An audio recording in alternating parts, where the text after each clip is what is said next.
اللہ پاک قرآن میں ارشاد فرماتا ہے، 5واں پارہ سورۃ النساء آیت نمبر 125، آیت نمبر 126، آیت نمبر 125، 126 میں رب کائنات ارشاد فرماتا ہے، وَمَنْ أَحْسَنُ دِينًا مِّمَّنْ أَسْلَمَ وَجْهَهُ لِلَّهِ۔ اس کے دھرم سے بہتر اس کا دھرم ہو سکتا ہے؟ ذرا جھوم کر بولیے نا سبحان اللہ۔ کس کے دھرم سے بہتر؟ اللہ کے ارشاد فرماتا ہے، ممن اسلم وجہہ للہ، جس نے اپنا منہ اللہ کی بارگاہ میں جھکا دیا۔ ذرا جھوم کر بولیے سبحان اللہ۔ اللہ کس کے دھرم کی بات کر رہا ہے؟ غور سے سنیے گا۔ اللہ پاک حضرت ابراہیم علیہ السلام کی دھرم کی بات بیان ہے۔ بے شک سبحان اللہ۔ کون ابراہیم؟ کہ جب حضرت ابراہیم علیہ السلام کی عمر 80 سال کی ہوئی تو اللہ نے ارشاد فرمایا، اے ابراہیم اپنا ختنہ کیجئے۔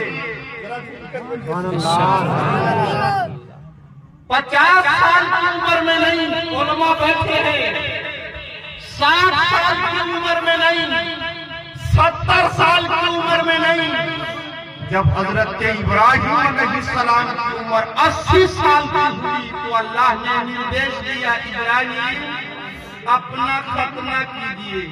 خدا کا نردیش آنا تھا، ابراہیم نے اپنا ختنہ کر کے اللہ کے حکم کا پالن کیا۔ آگے ارشاد فرماتا ہے، وہ ابراہیم جس نے اللہ کی بارگاہ میں اپنا منہ یا اپنا پیشانی جھکا دیا۔ ہم لوگ بولتے ہیں ہم لوگ مسلم ہیں، کوئی پوچھتا ہے نا کہ آپ کیا ہیں تو ہم لوگ کہتے ہیں مسلم، لیکن جانتے ہیں مسلم شبد کی اتپتی کہاں سے ہوئی؟ مسلم کا ارتھ کیا ہوتا ہے؟ یہی 5واں پارہ سورۃ النساء سے اس کا معنی مل جائے گا۔ اللہ فرماتا ہے، ممن اسلم وجہہ للہ، وہ ابراہیم جس نے اپنا منہ اللہ کی بارگاہ میں جھکا دیا۔ اسلم، علماء بیٹھے ہیں، اسلم مسلم کا ارتھ ہوا اللہ کی بارگاہ میں جھکانے والا، اس کا نام مسلم کہا جاتا ہے۔ ذرا جھوم کر بولیے سبحان اللہ۔ اللہ آگے فرماتا ہے، وَاتَّبَعَ مِلَّتَ إِبْرَاهِيمَ حَنِيفًا۔ سنو، ارے پیغمبر خدا جناب محمد رسول اللہ صلی اللہ علیہ وسلم نے ابراہیم علیہ السلام کی ملت کی پیروی کی۔ ہم لوگ بولتے ہیں نصیر ملت، ہم لوگ بولتے ہیں امین ملت، لیکن امین ملت نصیر ملت کا ارتھ کیا ہوتا ہے؟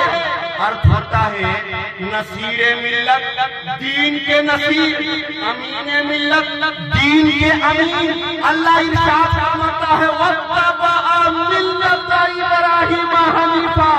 وہ پیغمبر خدا نے حضرت ابراہیم کے دین کی پیروی، اللہ ارشاد فرماتا ہے، قرآن میں آیا ہے حنیفہ۔ پتہ نہیں یہاں پر کسی کا نام حنیف ہے کہ نہیں ہے؟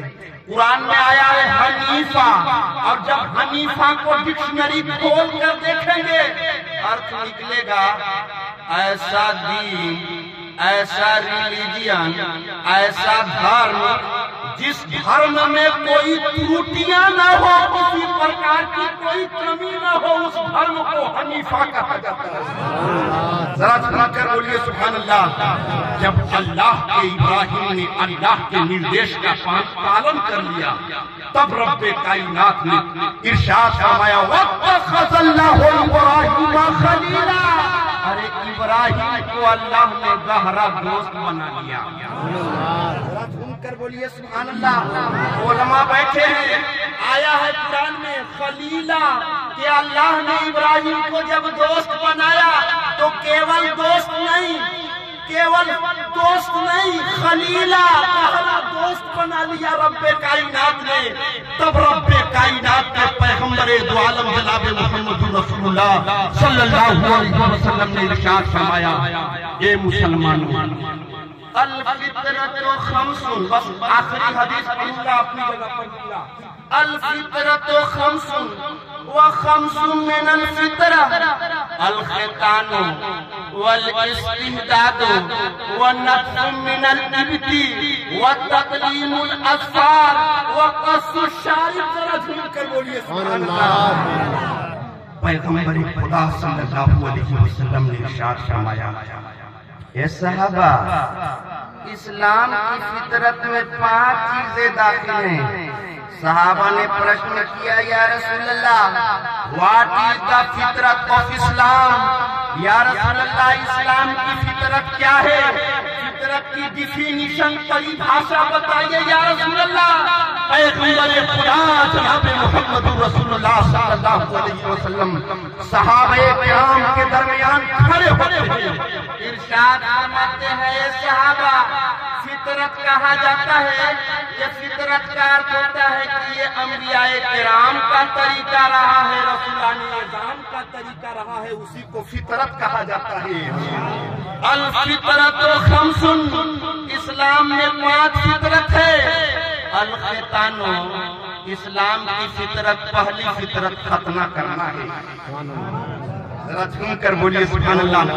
والاستحداد اور منہ زیر ناف گرفت یعنی ناف کے نیچے کے بالوں کو صاف کرنا یہ بھی اسلام کی فطرت میں داخل کیا گیا ہے حضرت. وَنَتْفٌ مِّنَ الْإِبِطِ اور بغل کے بالوں کو صاف کرنا یہ بھی اسلام کی فطرت میں داخل کیا گیا ہے. بہت سارے لوگوں کو میں نے دیکھا ہے اور آپ لوگوں نے بھی دیکھا ہوگا اس فطرت کو پامال کیے ہوئے رہتے ہیں. لیکن پیغمبر خدا صلی اللہ علیہ وسلم نے ارشاد فرمایا بغل کے بالوں کو صاف کرنا جس پرکار ختنہ کرنا اسلام کی فطرت میں داخل قرار دیا گیا ہے اسی پرکار ان کو صاف کر کے رکھنا یہ بھی اسلام کی فطرت میں قرار دیا گیا ہے. بس 2 شبد بچائے اس کے بعد تقریر ختم. وَتَقْلِيمُ الْأَظْفَارِ پیغمبر صلی اللہ علیہ وسلم فرماتے ہیں ناخن بڑھا کے مت رکھنا. آج فیشن بن گیا ہے ہمارے نوجوان کے کچھ لوگ ناخن کبھی کوئی اس میں بڑھاتا ہے کبھی کوئی اس میں بڑھاتا ہے. پیغمبر خدا نے ارشاد فرمایا یاد رکھنا تقلیم الاظفار ناخن تراش کے رکھنا. یہ ناخن تراشنا اسلام کی فطرت میں داخل قرار دیا گیا ہے. وقص الشارب اور مونچھوں کو کاٹ کر رکھنا مونچھوں کو پشت کر کے رکھنا. ورنہ یاد رکھنا اپنی مونچھ کو اگر بڑی بڑی کر کے رکھو گے تو اسلام کی فطرت کو تو نے پامال کر کے رکھا ہے. اسلام کا طریقہ یہ ہے اسلام کی فطرت یہ ہے کہ مونچھ کو چھوٹی اور پست کر کے رکھو گے اسلام کی فطرت میں داخل قرار دیا گیا ہے. ذرا جھوم کر بولیے سبحان اللہ.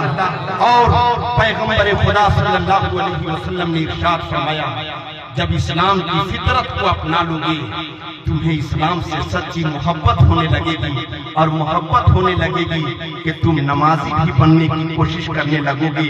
اسلام کے ارکان کو اپنے اندر سمانے کی کوشش کرنے لگو گے. تب ایسا لگے گا یا اللہ میں اپنا جیون جیوں تو اس پرکار جیوں کس پرکار جیوں.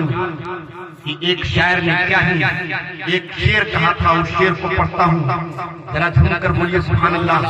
وہ شعر یہ تھا کہ داغے کسیاں کس طرح دھلتے ہیں دامن سے حسن. ذرا جھوم کر بولیے سبحان اللہ. داغے کسیاں کس طرح دھلتے ہیں دامن سے حسن. کاش جا کے ہم رسول پاک کا در دیکھتے.